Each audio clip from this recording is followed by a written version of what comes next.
Now joining us, the Secretary of Health and Human Services, Robert F. Kennedy Jr.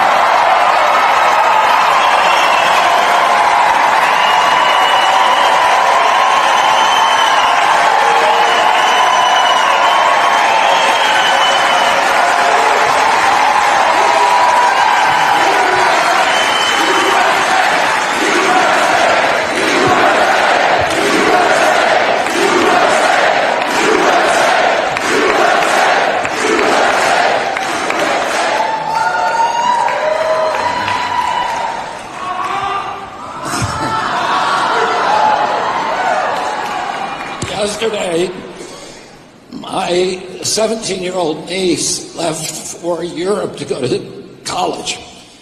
And while she was packing, her mother, Amaryllis, my daughter-in-law, noticed that she had put a Bible in her suitcase. And Amaryllis was curious about it.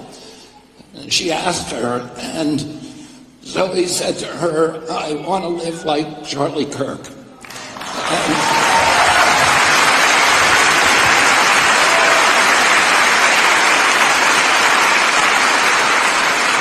There are millions and millions of kids around the country who he inspired who now want to live with Charlie Kirk. And that's a great thing for our country. I met Charlie for the first time in July of 2001. I went on his podcast, and I think we approached each other with a lot of trepidation at that time, but by the end of the podcast, we were soulmates, we were spiritual brothers, and we were friends. And over the next couple of years, our friendship blossomed. He ended up being the primary architect of my unification with President Trump, which I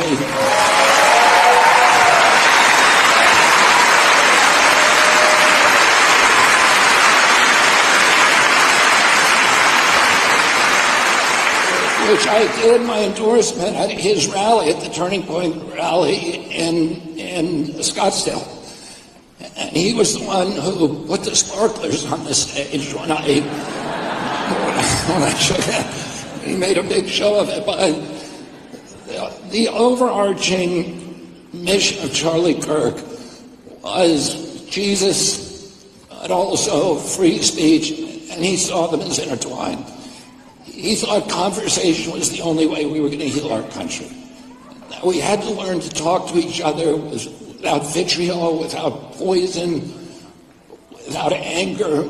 We had to be able to listen to ideas. We had to be able to say what we mean without being mean. And to talk to each other across this divide.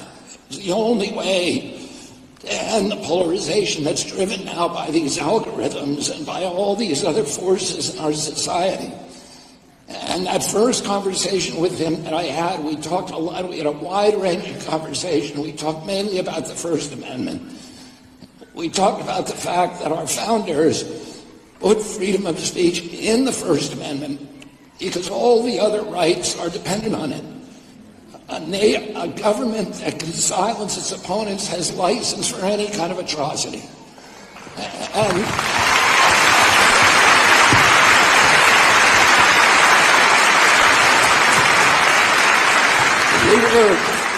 we were specifically talking about what happened during the pandemic. Once the government figured out that we would put up with the censorship, they went after the entire Constitution.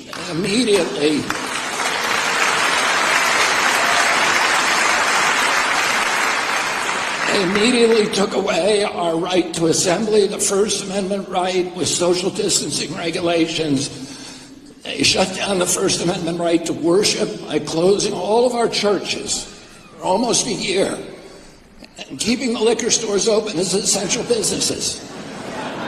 They went after our Fifth Amendment right to our property rights. They closed down 3.5 businesses with no due process, no just compensation.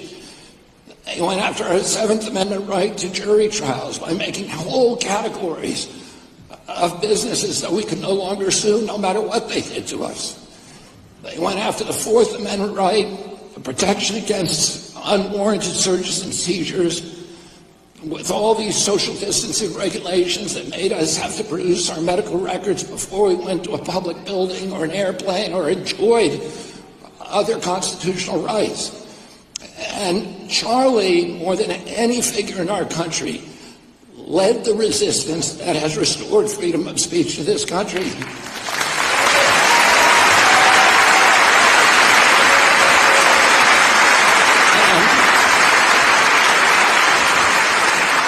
And he built this movement,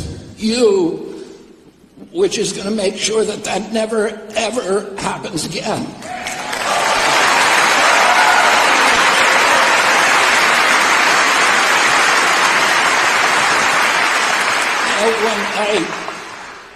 When my brother David died, I had a conversation with my mother, who had been through more than her share of loss and tragedy.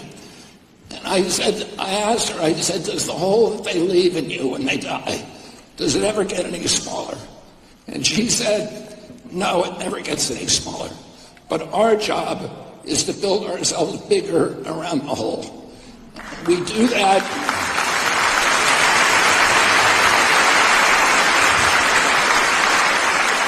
We do that by taking the best virtues and character traits of the person that we lost and using discipline and restraint and practice, integrating those character traits into our own character. And in doing that, we make ourselves larger and the whole gets proportionally smaller. And we also give that person a kind of immortality, because they are now living on, the best parts of them are now living on in us. In one of my conversations, and Charlie was a target-rich environment for virtues.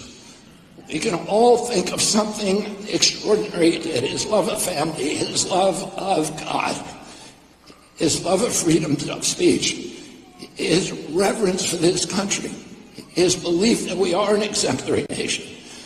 We are unique in history. We're the only nation with this kind of constitution. In Europe, they don't have free speech anymore. We have it here, and we are the beacon for humanity for the rest of the world. And all of those...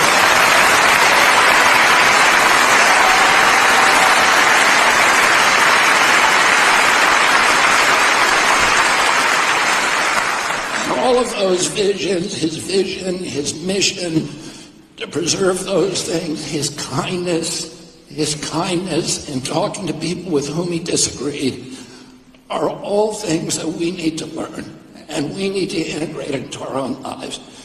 And as Tulsi said, we need to reach out with love to the people on the other side who are asleep and who are too frightened and too panicked and too controlled to understand what they are losing. And we need to protect those things until they wake up. And I had a conversation once with Charlie where we were talking about the danger that we both face from challenging entrenched interests. And he asked me if I was scared to die. And I said to him, there's a lot worse things than dying. And one of those...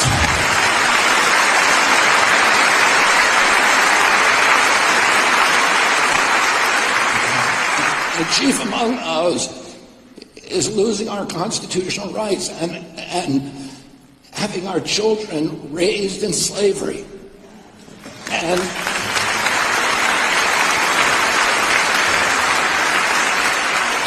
I said to him at that time, I said, sometimes our only consolation is that we can die with our boots on. We can die fighting for these things.